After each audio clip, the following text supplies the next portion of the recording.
আচ্ছা, কারো জিজ্ঞেস করতে হবে। শুরু করে নি, শুরু করে বল। আচ্ছা,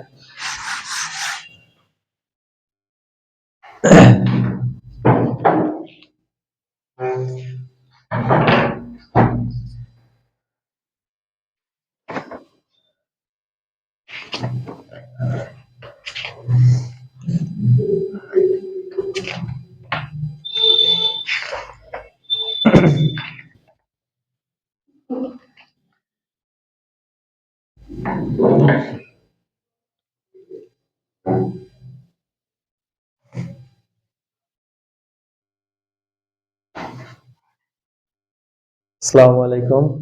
আমি মোহাম্মদ সাইমন। আপনাদের সাথে আছি কন্ডাক্ট করার জন্য ইংলিশ ক্লাস, আপনাদের বিজনেস ইংলিশ ক্লাসের জন্য। কারো দেখতে বা শুনতে সমস্যা হলে বলবেন।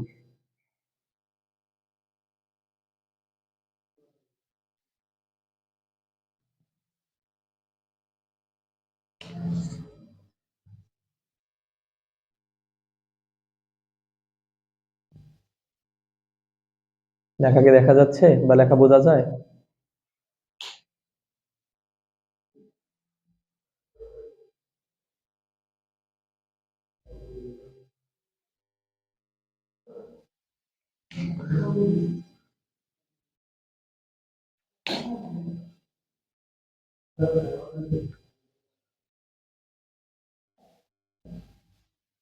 আচ্ছা, ঠিক আছে। আজকে আমরা আলোচনা করব আমাদের সিলেবাসের অন্তর্ভুক্ত দুটি টপিক নিয়ে। আমাদের সময়ের ভিতরে চেষ্টা করব শেষ করার জন্য। আমাদের আজকে প্রথম টপিক থাকতেছে টেন্স রিলেটেড আলোচনা। আমাদের সিলেবাসের অন্তর্ভুক্ত আছে দুইটা টেন্সের গঠন এবং এর দ্বারা সেন্টেন্স মেকিং এর জন্য দুইটা টপিক আছে। তার ভিতরে একটা হচ্ছে আমার প্রেজেন্ট সিম্পল টেন্স আর হচ্ছে past simple tense.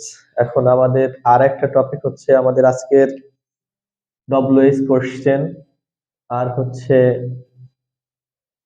Auxiliary verb দিয়ে কোশ্চেন তৈরি। এখন অক্সিলারি ভার্বের ব্যবহার এবং ডব্লিউএইচ কোশ্চেন গুলো আজকে আমরা দেখবো। যার কারণে আমরা গত ক্লাসে শেষ করছিলাম গঠনগতভাবে যে সেন্টেন্স ছিল 3 প্রকার, সেটা গত ক্লাসে শেষ করছি। আজকে আমরা চেষ্টা করব অর্থগতভাবে যে সেন্টেন্স আছে 5 প্রকার। আমাদের 5 প্রকার লাগবে না, আমরা শুধু অ্যাসার্টিভ, ইন্টারোগেটিভ, ইম্পারেটিভ সেন্টেন্স নিয়ে আলোচনা করলেই হবে। আমাদের সিলেবাসের অন্তর্ভুক্ত যেহেতু সময় সংক্ষিপ্ত, সুতরাং আমরা আমাদের সিলেবাসটা কভার করার চেষ্টা করব স্বল্প সময়ের ভিতরে। সেন্টেন্স নিয়ে আলোচনা করার আগে আমরা টেন্স নিয়ে আলোচনাটা সেরে ফেলবো, কারণ সেন্টেন্স মেকিং এর ক্ষেত্রে আমাদের টেন্সের গুরুত্ব বেশ অপরিসীম। সুতরাং আমরা প্রথমে শুরু করব টেন্স নিয়ে।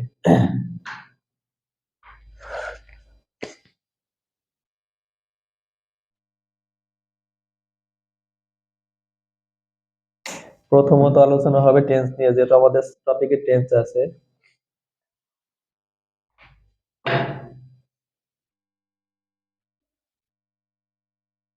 আচ্ছা, প্রথমত আমাদের সিলেবাসে অন্তর্ভুক্ত প্রেজেন্ট সিম্পল বা প্রেজেন্ট ইনডিফিনিট টেন্স এবং পাস্ট সিম্পল বা পাস্ট ইনডিফিনিট টেন্স, কিন্তু আমরা বাকি টেন্স গুলো সম্পর্কে ক্লিয়ার ধারণা দিব, কারণ আমাদের যেহেতু প্রতিযোগিতামূলক পরীক্ষা অংশগ্রহণ করা লাগবে।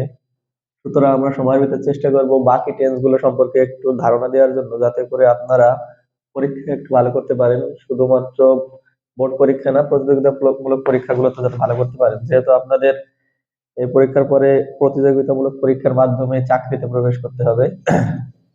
এখন টেন্স নিয়ে যদি আমরা প্রথমত বলি, টেন্স কাকে বলে, অনেক বেসিক প্রশ্ন থাকে, টেন্স কাকে বলে। এখানে প্রশ্ন হবে টেন্স হচ্ছে কি। টেন্স শব্দের অর্থ ক্রিয়ার কাল। টেন্স শব্দের অর্থ ক্রিয়ার কাল, অথবা আমরা বলতে পারি ক্রিয়া সংঘটিত হওয়ার সময়কেই বলা হয় টেন্স। ক্রিয়া যে সময় সংঘটিত হবে সেই সময়কে বলা হয়েছে টেন্স। এটা সম্পর্কে আমরা মোটামুটি সবাই জানি, ছোটবেলাতে পড়ে আসতেছি টেন্স কি।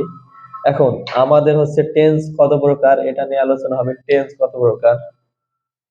টেন্স হচ্ছে মূলত, যদি আমরা বলি, টেন্স মূলত 3 প্রকার।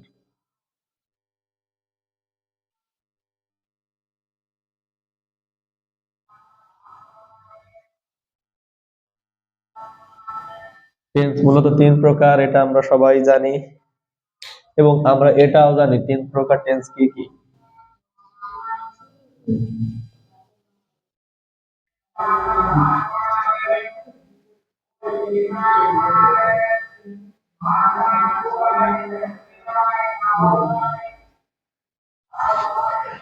টেন্স যে তিন প্রকার এটা তো আমরা সবাই জানি। এখন আমাদের ব্যাপার হচ্ছে কি, আমরা টেন্স বারবার পড়ি আর বারবার বলি। এখন আমরা চেষ্টা করব একটা টেন্স, আমরা জানি প্রত্যেকটা টেন্সের চারটে করে প্রকার আছে। আমরা জানি প্রত্যেকটা টেন্সের চারটে করে প্রকার আছে। প্রেজেন্ট, ইনডিফিনাইট বা আমরা সিম্পল বলি।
এখন দেখা যাচ্ছে। আচ্ছা, ঠিক আছে। দেখেন, আমরা হচ্ছে টেন্স নিয়ে যদি আমরা এই চারটা টেন্স সম্পর্কে জানে ফেলি, তাহলে আমাদের টেন্সের যে সাব মানে প্রত্যেকটা যে সাব ডিভিশন থাকে, প্রত্যেকটা টেন্সের চারটে করে, আমরা যদি শুধু একটা শিখতে পারি, আমাদের একটা টেন্সের চারটে যদি আমরা শিখতে পারি, তাহলে আমাদের বাকি দুটো টেন্সের জন্য এগুলো সহজ হয়ে যাবে। যদি শুধু আমরা প্রেজেন্ট টেন্সের চারটে প্রকার কি কি আছে, যদি এটার আমরা গঠন জানি বা বুঝতে পারি, তাহলে আমাদের বাকিগুলো অটোমেটিক্যালি হয়ে যাবে। এখন যদি আসি আমরা প্রেজেন্ট সিম্পল টেন্স বা সিম্পল প্রেজেন্ট কাকে বলে।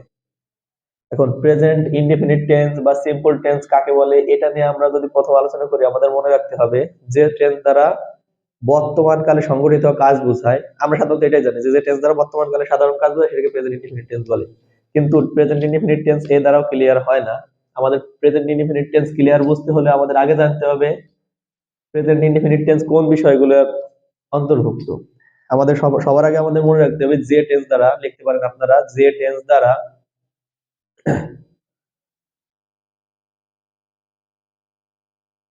বর্তমান কালের সংঘটিত হয়েছে এমন কাজ বোঝায়, সাধারণত তাকে প্রেজেন্ট ইনডেফিনিট টেন্স বলে। বর্তমান কালে সংঘটিত হওয়া কোনো কাজ বোঝায়।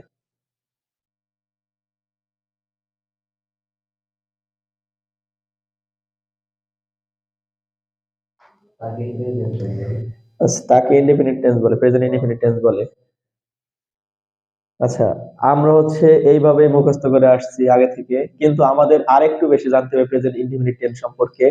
সেটা হচ্ছে যে যে এই প্রেজেন্ট ইনডেফিনিট টেন্স দ্বারা কোনো অভ্যাসগত কর্ম, লেখেন অভ্যাসগত কর্ম,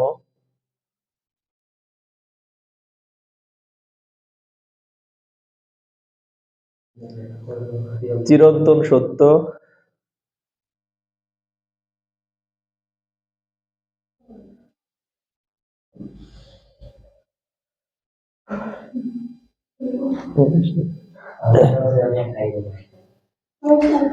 আচ্ছা, চিরন্তন সত্য, অভ্যাসগত কর্ম এবং বৈজ্ঞানিক সত্য বোঝায়।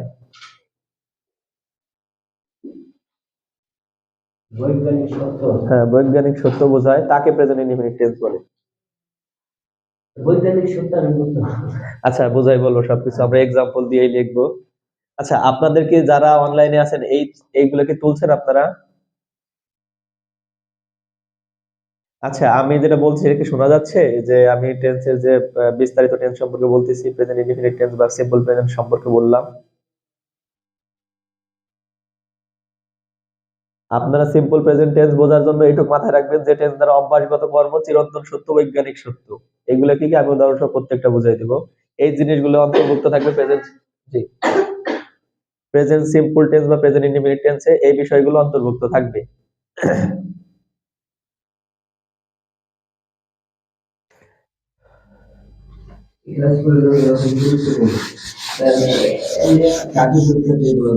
আচ্ছা আচ্ছা, আমি আপনাদের গঠন সহ সবকিছু বুঝাই দিব, একটু সময় দিবেন আমাকে দয়া করে। প্রত্যেকটা ব্যাপারই আপনাদের বুঝাই দেওয়া হবে ইনশাআল্লাহ।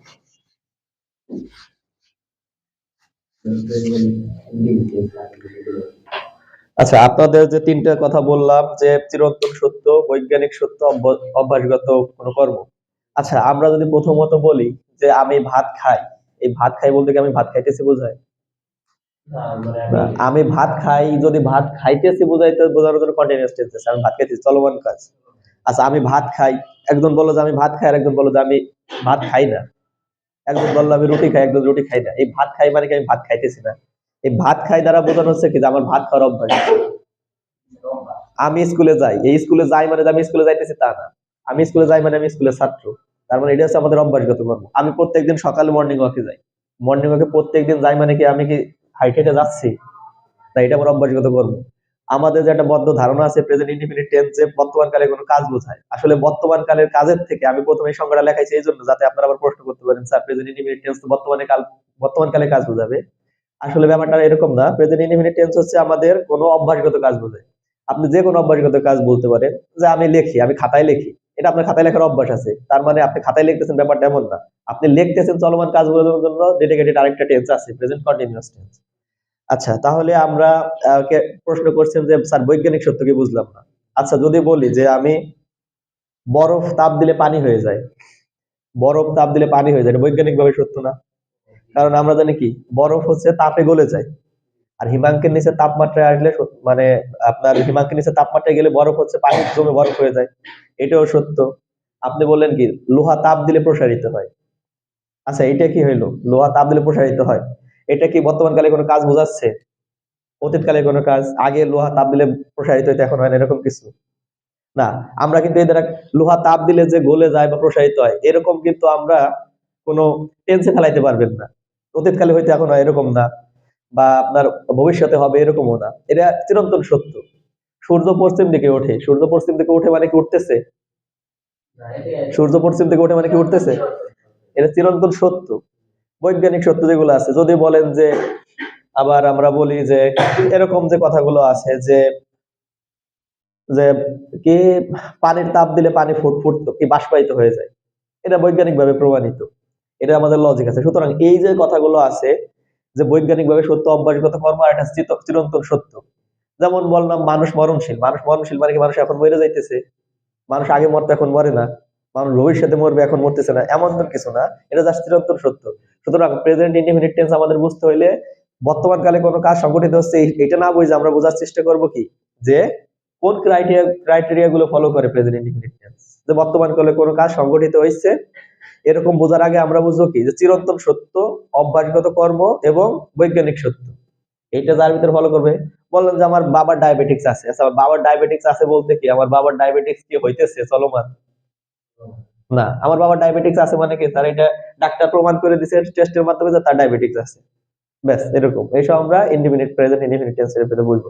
এখন একজন প্রশ্ন করছেন যে স্যার সাবজেক্টের বিষয়টা, আমাদের সেন্টেন্স গঠন করতে হলে অবশ্যই সাবজেক্ট লাগবে। একটা সেন্টেন্সের মেইন উপাদান কি? একটা সেন্টেন্সের মেইন উপাদান হচ্ছে দুইটা, সাবজেক্ট এবং ভার্ব। সাবজেক্ট এবং ভার্ব ছাড়া কোনো সেন্টেন্স হয় না, এক্সেপ্ট আমাদের ইম্পারেটিভ সেন্টেন্স। ইম্পারেটিভ সেন্টেন্সের ব্যাপারটা আলাদা, ইম্পারেটিভ সেন্টেন্স নিয়ে আমরা আলোচনা করব আজকে। আচ্ছা, যাই হোক, এখন আমাদের প্রেজেন্ট ইনডিফিনিট বা সিম্পল টেন্সের গঠন হচ্ছে subject plus ভিওন। Subject plus ভিওন, subject plus ভিওন plus থাকতে পারে এক্সটেনশন। আমরা অনেকে বলি subject plus verb plus object, আসলে অবজেক্ট সবসময় থাকবে তা না। আমরা যদি ভার্বের আসলে আমাদের এরকম তো খুব বেশি সুযোগ পেলাম না যে আলোচনা করার জন্য। আপনাদের সাবজেক্ট প্রেডিকেট অবজেক্ট এসব বুঝাইলে ব্যাপারটা ক্লিয়ার হতো। বা ট্রানজিটিভ ভার্ব, ইনট্রানজিটিভ ভার্ব, কখনো ইনট্রানজিটিভ ভার্বে কখনোই অবজেক্ট গ্রহণ করে না। ইনট্রানজিটিভ ভার্ব সর্বদা সাবজেক্ট এবং কমপ্লিমেন্ট গ্রহণ করতে পারে, কিন্তু আমাদের ট্রানজিটিভ ভার্ব শুধু আমাদের অবজেক্ট গ্রহণ করবে। সুতরাং আমরা বলতে পারবো না যে subject plus verb plus object, আমাদের বলতে হবে subject plus verb plus extension. Extension শব্দের অর্থ হচ্ছে বাড়তি অংশ। আমাদের সেন্টেন্সে বাড়তি অংশ থাকতে পারে, সর্বদা যে অবজেক্ট থাকবে তা না। আমি অবজেক্ট সম্পর্কে অল্প একটু আলোচনা করে দিব, তাহলে আপনারা ব্যাপারটা বুঝতে পারবেন। আচ্ছা, প্রেজেন্ট ইনডিফিনিট টেন্সের গঠন হচ্ছে subject plus V1 plus extension. এখন আরেকটা কথা থাকে হচ্ছে আমাদের সাবজেক্ট যদি থার্ড পারসন সিঙ্গুলার নাম্বার হয় তাহলে ভার্বের সাথে এস বাই এস যুক্ত হয়। আরেকটা কথা বাড়তে থাকে, সাবজেক্ট যদি থার্ড পারসন সিঙ্গুলার নাম্বার হয়,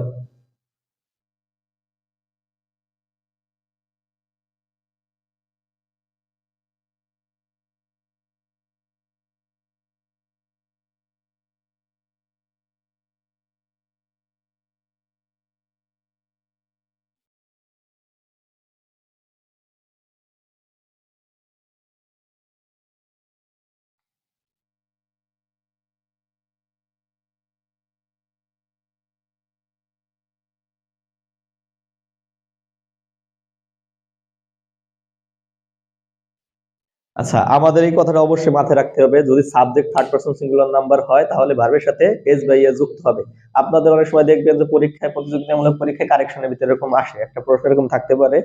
আচ্ছা এখন আমরা বুঝবো কেমনে থার্ড পারসন সিঙ্গুলার বা কি, সাবজেক্ট সম্পর্কে সম্যক ধারণা আছে খুব ভালো। এখন ব্যাপার হচ্ছে first person, second person, third person কি। ফার্স্ট পারসন সাধারণত আই ওই দ্বারা বোঝায়, আমি সংক্ষেপে আলোচনা করে দেবো, এটা নিয়ে আলোচনা করার সময় কম। সেকেন্ড পারসন হচ্ছে ইউ, ইউ ইউ ইওর এইসব যা আছে এটা হচ্ছে সেকেন্ড পারসন। আর থার্ড পারসন কি, মনে রাখবেন পৃথিবীর যে কোনো নামই হচ্ছে থার্ড পারসন। আই ওই ইউ ব্যতীত পৃথিবীর যে কোনো নাম হচ্ছে থার্ড পারসন। তার ভিতরে অন্তর্ভুক্ত থাকতে পারে রহিম, করিম, কোনো জায়গার নাম। আবার অনেক সময় জিরান্ট যদি সাবজেক্টে সেন্টেন্সের সাবজেক্ট হয় সেটাও থার্ড পারসন হিসেবে ধরতে হয়। কোনো ফ্রেজ বা ক্লজ যদি সেন্টেন্সের সাবজেক্ট হয় সেটাও হইতে পারে সিঙ্গুলার।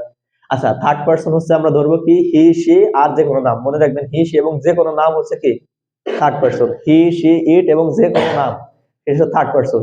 এরপরে শুধু আমরা থার্ড পারসন বলি না, আমরা থার্ড পারসন সিঙ্গুলার নাম্বার বলছি, তাহলে এস বাই এস হবে। থার্ড পারসন সিঙ্গুলার নাম্বারটা কি, মনে করেন বললাম রহিম একটা নাম, রহিম কয়জন, একজন, এটা থার্ড পারসন সিঙ্গুলার। যদি বলি রহিম এন্ড করিম, দুইজন হয়ে গেল, তখন কি আর রহিম এন্ড করিম যখন হবে তখন কিন্তু আর আমরা বলতে পারবো না থার্ড পারসন সিঙ্গুলার, তখন কি হবে থার্ড পারসন প্লুরাল। শুধু আমাদের এস বাই এস যুক্ত হবে কখন, যখন থার্ড পারসন সিঙ্গুলার নাম্বার হবে।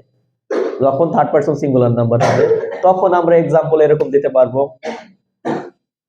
মনে করেন আমরা প্রথম যদি সাবজেক্ট প্লাস ভার্ব প্লাস এক্সটেনশনে দেই, আমি একটা সহজ উদাহরণ দিয়ে শুরু করি।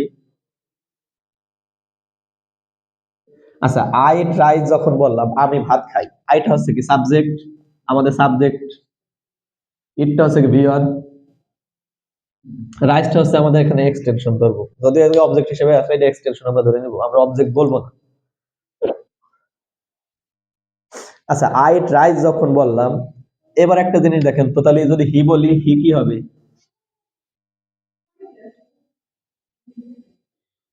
হি কিন্তু ইট রাইস বলতে পারবো না, হি ইটস রাইস।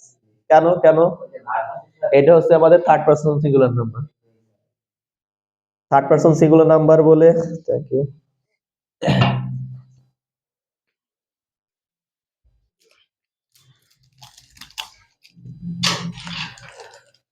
এখন একটা জিনিস খেয়াল করেন, আমরা যদি আরেকটা উদাহরণ দেওয়ার চেষ্টা করি, বললাম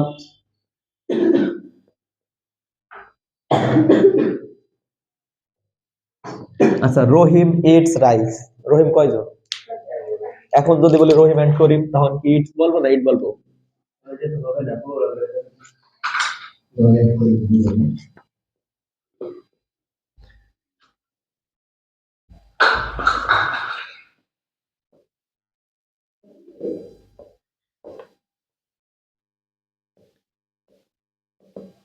আচ্ছা এখানে কোনটা হবে, রহিম এন্ড করিম ইট রাইস না ইটস রাইস, ইট কেন হইলো, কারণ রহিম এন্ড করিম কিন্তু থার্ড পারসন নাম্বার, মানে নাম্বারের ক্ষেত্রে থার্ড, মানে দেশের সাবজেক্ট থার্ড পারসন কিন্তু নাম্বার কিন্তু সিঙ্গুলার, এটা হচ্ছে প্লুরাল।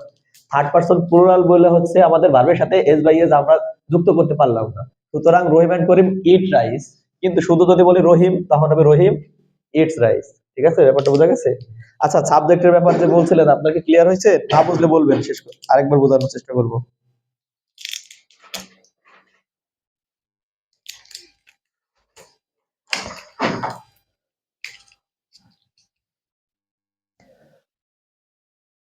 আচ্ছা এখন আমি বলি প্রবাদ বাক্য, প্রবাদ বাক্য টেন্স যদি বলেন, প্রবাদ বাক্য কোন টেন্স ফলো করে না, প্রবাদ বাক্য যেভাবে জন্ম হয়েছে প্রবাদ বাক্য ওইভাবেই হয়।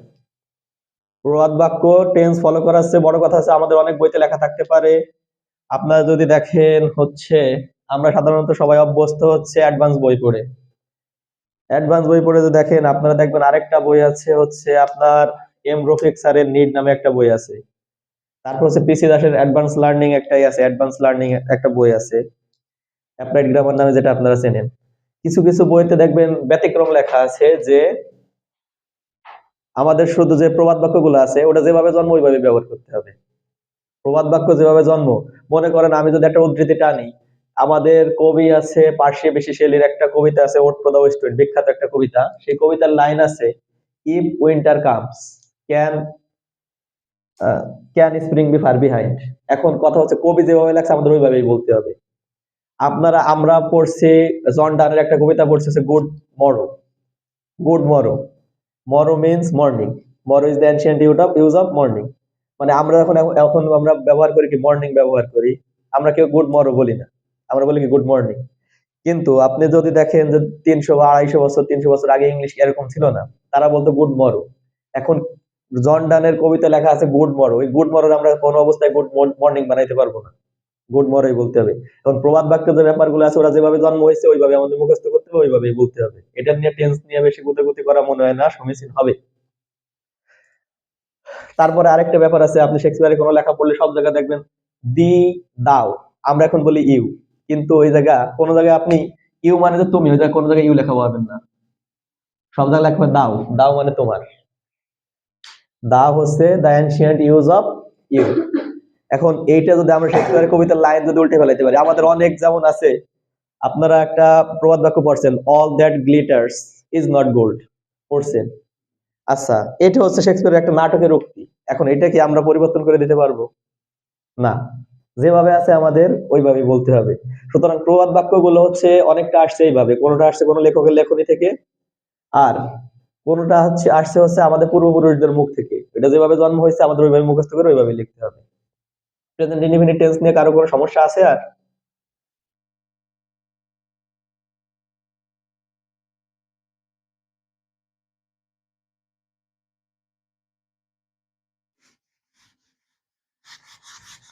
আমাদের টেন্স গঠনের সময় অবশ্যই বিশেষ করে প্রেজেন্ট ইনডিফিনিট টেন্সটা লেখার সময় আমাদের সাবজেক্টটা ধরতে হবে, সাবজেক্টটা কি প্লুরাল অবস্থায় আছে না সিঙ্গুলার অবস্থায় আছে, ঠিক আছে?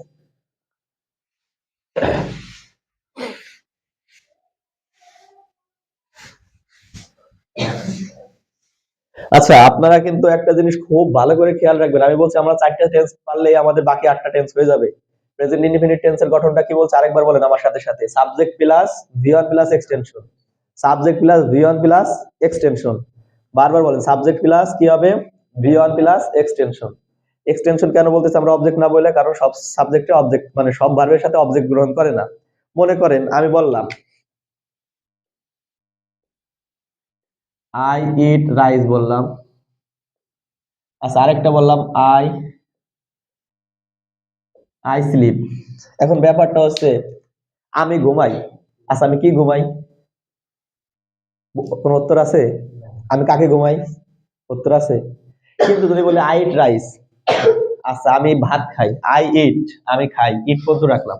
আমি কি খাই, কিছু একটা নাম বলা যায়। আচ্ছা, আবার মনে করেন বললাম আই বিট, বিট মানে মনে করেন প্রহার করবা, মারা। বা মনে করেন আই বিট না দিয়ে আমি আরো পরিচিত শব্দ কিল দিলাম, আই কিল, আমি মারি। কাকে মারি, একজন নাম বলা যায় না। কি মারি, আমি মাছ মারি। কি মারি, মাছ মারি। কাকে মারি, একজন মানুষকে মারি। আচ্ছা এই স্লিপ দিয়ে বলেন তো, আপনি কাকে ঘুমান, কে ঘুমান বলা যায়? কি ঘুমান, আমি কোথায় ঘুমাই সেটা বলা যায়। এইবার দেখেন, আপনাদের আসলে আলোচনা করলে আলোচনা একটার সাথে আরেকটা সম্পর্কযুক্ত। আচ্ছা, এইটা হচ্ছে আমাদের, সরি, এইটা হচ্ছে আমাদের ইনট্রানজিটিভ ভার্ব। ইনট্রানজিটিভ ভার্ব কি, যে ভার্ব কখনো অবজেক্ট গ্রহণ করে না, যে ভার্ব কি করে না, অবজেক্ট গ্রহণ করে না। আমরা অবজেক্ট নিয়ে আলোচনা করবো, বাইরে কিছু নাই। আর এই যে যে বললাম আই কিল, আমি হত্যা করি, এটা সর্বদা এইটা হচ্ছে ট্রানজিটিভ ভার্ব। ট্রানজিটিভ ভার্ব হচ্ছে ওই সমস্ত ভার্ব যারা সর্বদা অবজেক্ট গ্রহণ করে, আর ইনট্রানজিটিভ ভার্ব হচ্ছে ওই সমস্ত ভার্ব যারা অবজেক্ট গ্রহণ করে না। এখন আপনাদের অবজেক্ট না একটা সহজ একটা উপায় বোঝাই দেই। ভার্বকে যখন আমরা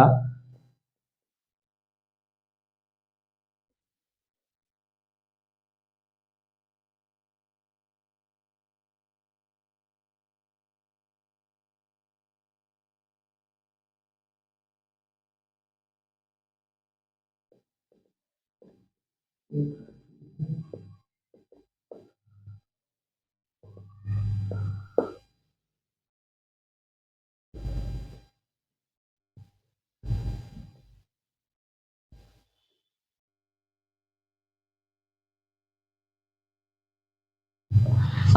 আপনারা অবজেক্ট সম্পর্কে একেবারে এর চেয়ে সহজ আর অবজেক্ট নির্ণয় করা যায় না। ভার্বকে কি এবং কাকে দ্বারা প্রশ্ন করে যে উত্তর পাওয়া যায় সেটাই হয়ে গেছে কি অবজেক্ট।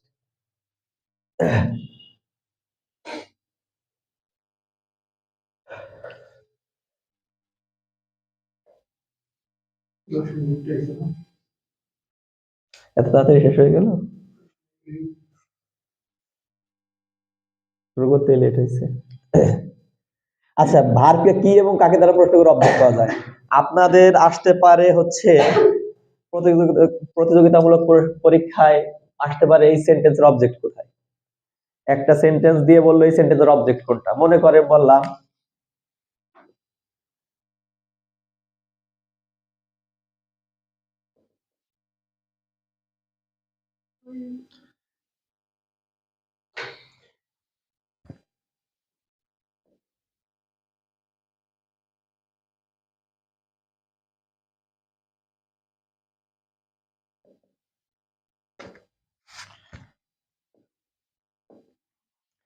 আচ্ছা, একটা ব্যাপার খেয়াল করেন, এখানে এখন যদি বলে দেই যে আই ইট রাইস, আমি ভাত খাই এভরি মর্নিং, প্রত্যেক সকালে।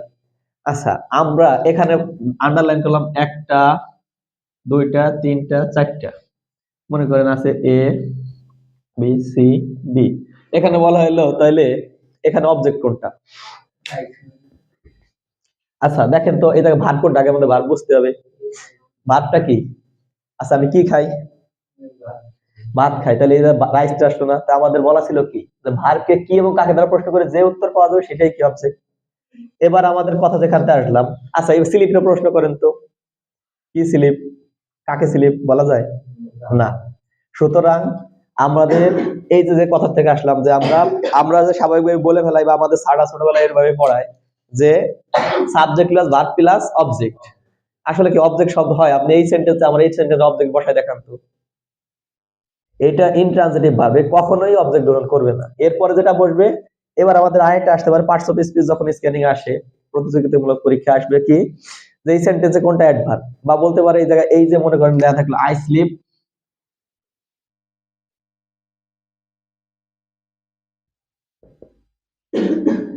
আই স্লিপ আমি ঘুমাই এভরি মর্নিং, প্রত্যেকদিন সকালে ঘুমাই আমি। বললো এভরি মর্নিং, এটা হচ্ছে বললো এটা হচ্ছে কোন পার্টস অফ স্পিচ, এরকম বলতে পারে। আচ্ছা, এখন আমাদের এইটা বোঝার দুইটা উপায় আছে, সহজ উপায়। একটা নাম্বার, প্রথম নাম্বার হচ্ছে কি, এটা হচ্ছে আমাদের সিলেক্ট হচ্ছে ইনট্রানজিটিভ ভার্ব, এত অবশ্যই কি কোনো অবজেক্ট গ্রহণ করে না। কারণ অবজেক্ট হইতে হলে তার অবশ্যই দুইটা গুণ থাকা লাগবে। আপনারা একটা জিনিস অবশ্যই মনে রাখবেন, কোন সেন্টেন্সে সাবজেক্ট এবং অবজেক্ট হইতে হলে অবশ্যই তার দুইটা গুণ থাকতেই হবে। হয়তো সে নাউন হবে আর নয় প্রোনাউন হবে। হয়তো সে নাউন হবে, প্রোনাউন হবে। এখন নাউনের প্রকারভেদ আছে, যেমন জিরান্ডো একটা নাউন। জিরান্ডো হচ্ছে ভার্বের সাথে আইএনজি যুক্ত, যখন এটা নাউনের কাজ করে, একটা জিরান্ডো সাবজেক্ট হইতে পারে সেন্টেন্সে। যেমন বললাম reading is a good habit, এটা সাবজেক্ট আছে রিডিং। আচ্ছা, রিড একটা ভার্ব না, এর সাথে আইএনজি যুক্ত করে এটা আমাদের যখন নাউনের কাজ করে এটা নাম হয়ে গেল জিরান। মানে এটা হচ্ছে কি আমাদের সেন্টেন্সে সাবজেক্ট হইতে হইলে তার অবশ্যই দুইটা গুণ থাকা লাগবে, কি হয়তো নাউন অথবা প্রোনাউন। আরেকটা আমরা কথা বলে থাকি নাউন প্রোনাউন ইকুইভ্যালেন্ট, মানে ও হচ্ছে কি সরাসরি নাউন না কিন্তু ও কোনোভাবে নাউন হয়ে গেছে। যেমন রিডটা তো আর নাউন না, কিন্তু ওর সাথে আইএনজি বানায় কি করলাম আমরা, রিডিংটা জিরান বানায় নাউন বানাইলাম। সুতরাং সাবজেক্ট এবং অবজেক্ট হইতে হলে তার অবশ্যই কি হইতে হবে, নাউন অথবা প্রোনাউন হইতে হবে। আচ্ছা, এখন আমরা এই যে এভরি মর্নিং, আপনারা মনে রাখবেন যে এই অল্প আলোচনার ভিতরে একটু বলে রাখি আর কি, যে ভার্বের সাথে ভার্বের পরে যখন দেখবেন কোনো সময় বা স্থান উল্লেখ থাকবে, সময় অথবা স্থান উল্লেখ থাকবে, সেটা হয়ে যাবে অ্যাডভার্ব। অ্যাডভার্বের যদি প্রশ্ন করি অ্যাডভার্ব কাকে বলে, সাধারণত যে যা দ্বারা সময় এবং স্থান নিরূপণ করা হয় বোঝা যায়, সেটাই হচ্ছে অ্যাডভার্ব। আচ্ছা দেখেন তো, আই স্লিপ কখন ঘুমাই, এভরি মর্নিং, এটা কি একটা সময় নির্দেশ করতেছে না? সুতরাং আমার বলছি ইন্ট্রানজিটিভ ভার্বের পরে সরাসরি বসে যায় আপনার হচ্ছে অ্যাডভার্ব। অ্যাডভার্ব হচ্ছে আমরা কোন সেন্টেন্সের সময় এবং স্থান যা দ্বারা বোঝানো হয়, সময় এবং স্থান বোঝানো হয়। অ্যাডভার্বের আরো কয়েকটা প্রকারভেদ আছে, কিছু আছে জন্মগতভাবে অ্যাডভার্ব, যেমন ওয়েল, ভেরি, এগুলো হচ্ছে জন্মগতভাবে অ্যাডভার্ব। কিন্তু তাছাড়া এমনি বোঝার জন্য যে আমরা কোন সময় এবং যদি স্থান বোঝাই সেটা হচ্ছে অ্যাডভার্ব হয়ে যায়। যেমন আমরা বললাম আই স্লিপ এভরি মর্নিং, আমি কখন ঘুমাই, প্রত্যেক দিন সকালে। আচ্ছা, আই গো টু বাজার, আমি বাজারে যাই। আই গো টু বাজার, আমি বাজারে যাই আর্লি ইন দ্য মর্নিং, খুব সকালে আমি বাজারে যাই। আচ্ছা, আমি কোথায় যাই? বাজারে যাই। কখন যাই? Early in the morning. সেন্টেন্সকে কখন এবং কোথায় দ্বারা প্রশ্ন করে যে উত্তর পাওয়া যায় সেটাই হচ্ছে আপনার অ্যাডভার্ব। সেন্টেন্সকে কখন এবং কোথায় দ্বারা প্রশ্ন করে যে উত্তর পাওয়া যায় সেটা হচ্ছে আমাদের অ্যাডভার্ব। যাক, অ্যাডভার্ব নিয়ে আলোচনা আর বাড়াবো না। এটাই দেখেন, মানে এটা আমি বললাম এই জন্যই যে সবসময় আমাদের বলি যে subject plus verb plus object, এটা হবে না। অবজেক্ট এটা সবসময় হবে না। অবজেক্ট হইতে হলে তার জন্য অবশ্যই একটা ট্রান্সিটিভ ভার্ব থাকতে হবে। আর আমাদের সেন্টেন্স ইনট্রান্সিটিভ ভার্ব দিয়েও গঠন হইতে পারে।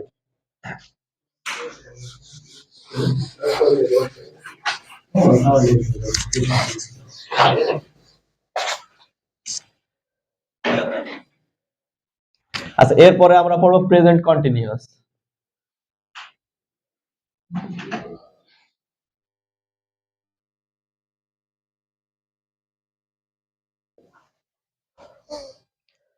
আচ্ছা, প্রেজেন্ট কন্টিনিউয়াস টেন্স পুরো টেন্সের জগতে সবচেয়ে সহজ টেন্স। কারণ প্রেজেন্ট ইনডিফিনিট টেন্স অনেক সহজ মনে হইলে আসলে অনেক সময় নিরূপণ করা কঠিন হয়ে যায়। প্রেজেন্ট কন্টিনিউয়াস টেন্স কি? যে টেন্স দ্বারা বর্তমান কালের কোনো কাজ চলমান বোঝাচ্ছে। যে টেন্স দ্বারা বর্তমান কালের কোনো কাজ চলমান বোঝায়।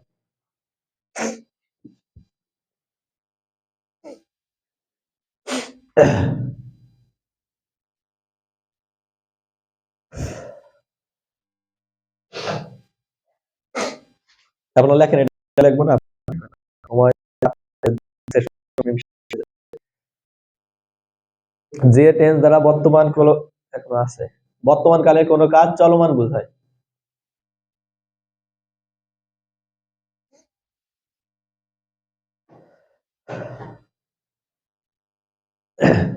আচ্ছা, আপনার একটা কথা বলেন তো, আমি বাজারে যাই আর আমি বাজারে যাইতেছি, দুইটা কি এক জিনিস?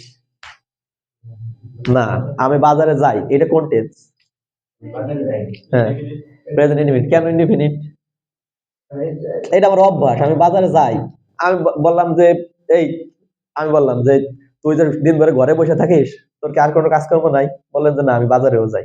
আমি বাজারে যাই, তার মানে কি আপনার বাজারে যাওয়ার অভ্যাস আছে, আপনি দিন ভরে ঘরে বসে থাকেন না। আর আমি বাজারে যাইতেছি, আপনি কন্টিনিউয়াস টেন্স মানে কি আপনার কাজ কাজ চলমান।